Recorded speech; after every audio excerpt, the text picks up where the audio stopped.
Minglaပါရှင်အခုကတော့ podcast recording လည်းလုပ်ပြီးသွားပြီ edit လုပ်ဖို့လို့နည်းနည်းလေးကြံသေးတာပေါ့နော်ကြံသေးတယ်ပြင်မဲ့လို့နည်းနည်းပင်ပန်းနေတဲ့အတွက်ကြောင့်မို့လို့ပကြီးဆွဲနဲ့ခဏအနားယူရင်းနဲ့ဒီဟိုဟိုဒီစကားပြောဖို့အတွက်ကျွန်မဒီ video လေးကို record လုပ်လိုက်တာဖြစ်ပါတယ်ရှင် So I really wanted to just share something that popped up in my mind when I was doing the recording and when I was doing the editing for the podcast.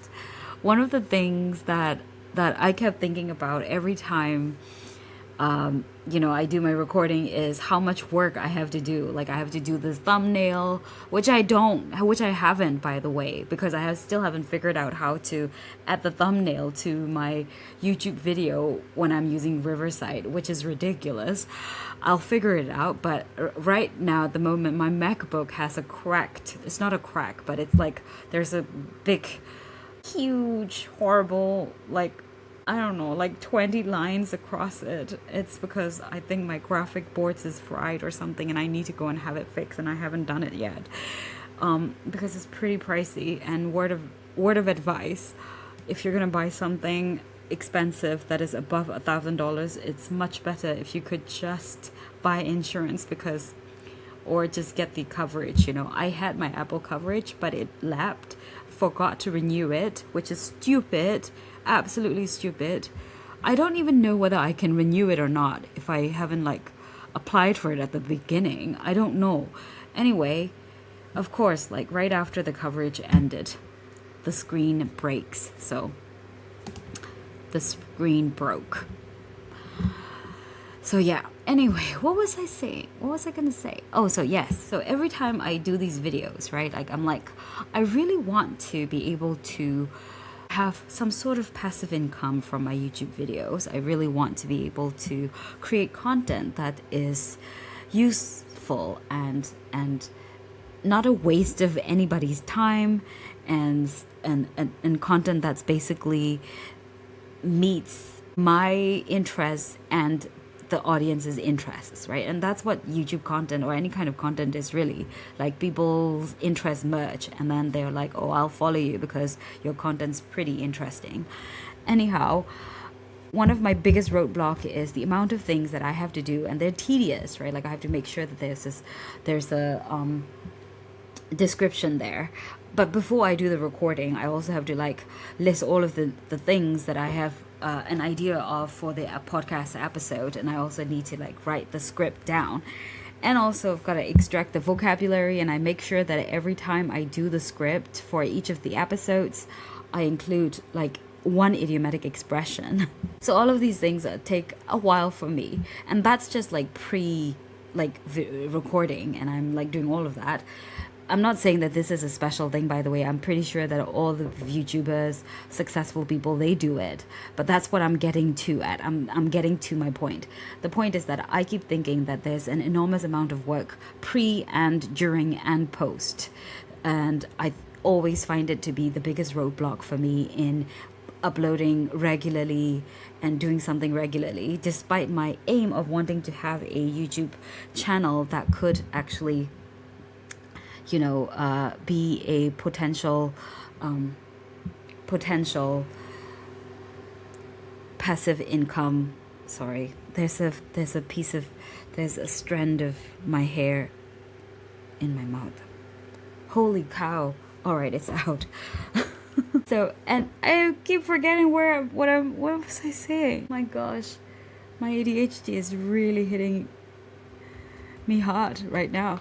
Anyway, I think I was getting to the point of the list of things that I have to do, and I find it to be a roadblock, and I want my YouTube channel to be successful so that it can become a place where I can earn some passive income, because teaching in Japan, is not that all it's not all that great.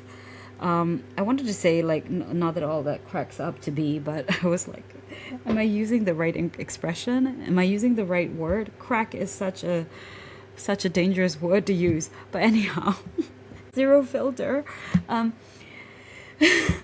zero editing also in this video. So yes, goal there, skill is there.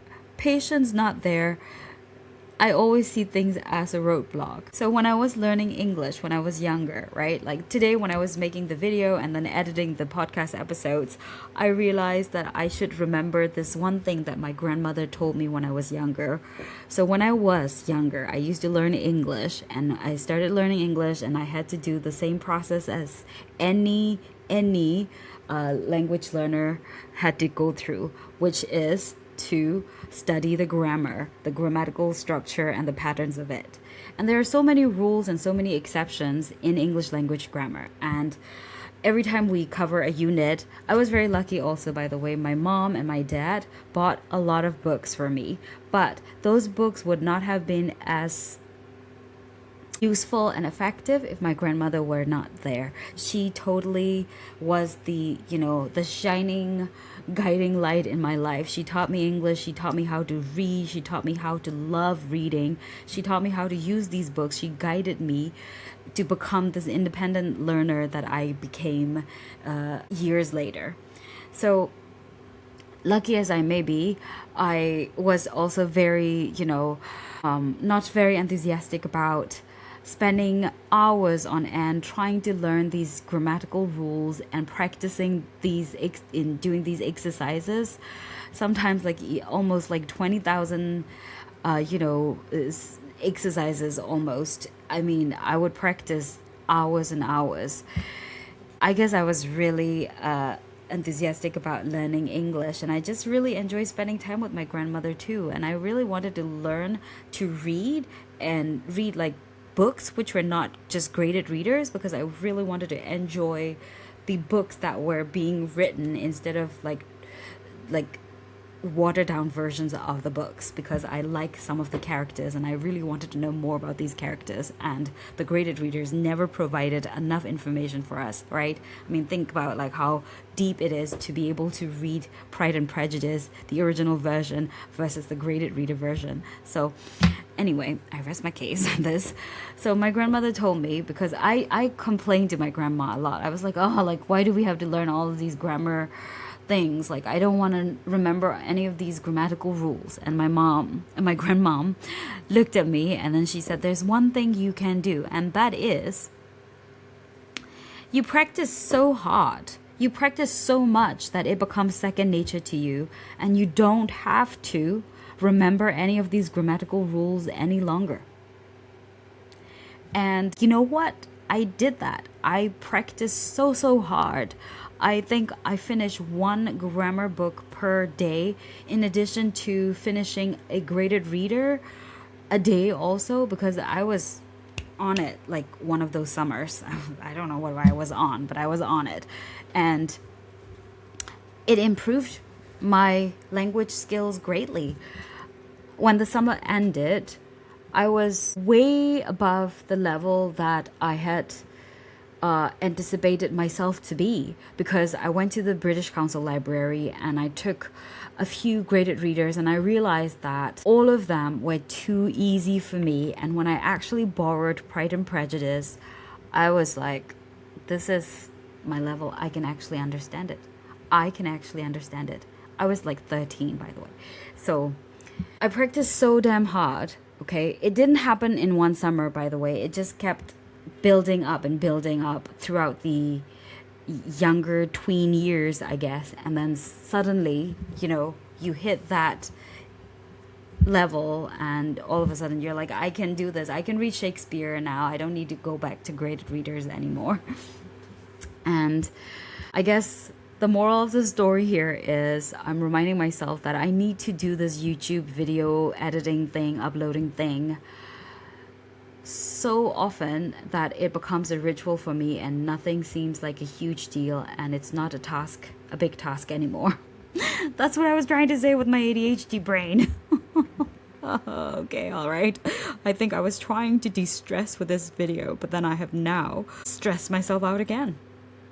Because in my mind, in the back of my mind, I'm like, you have made so many grammatical errors in this video that people are going to annihilate you. I teach English for a living, by the way, and it's okay. I tell my students all the time, it's okay to make mistakes. And it's okay I'm going to tell myself that now. I'm going to go brush my teeth. I'm going to go to bed. Bye.